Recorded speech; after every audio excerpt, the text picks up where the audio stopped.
Welcome back to another tutorial on the Adobe Premiere programs for beginners. Now, in this lesson, we're going to go over some of the basic functions we have or that we can use in the timeline. So we looked over the project panel, the source panel. Now we're going to focus on the timeline and the program panel.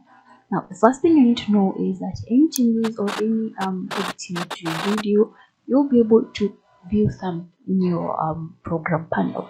So let's say I add another video or I delete a part of the video, any change will be made, you can be able to preview this.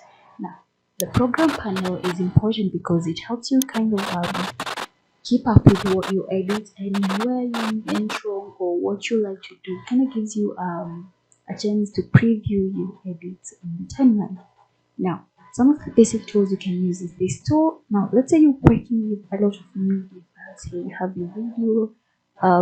Currently I only have the waterfall video. Let's say you have a lot of videos you're working with and you want to kind of get a view of all of them and see how far you are with your edits. You can use this slider to just kind of slide and you can see it's moving. So currently we are 3 minutes. So if you have a 3-minute video, you can just use this to slide along and preview it.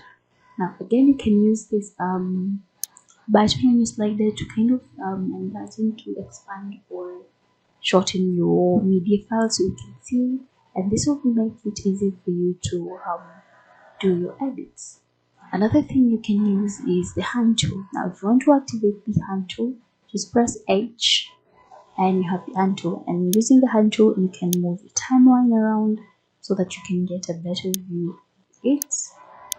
Another tool that you can use is the zoom tool. Press Z, so if I click, I'll zoom in. If I hold down Alt and click, I'll zoom out. Hold down Alt and click again, and you can see it zoom out. So just go back to the selection tool. So those are some of the basic functions that we have.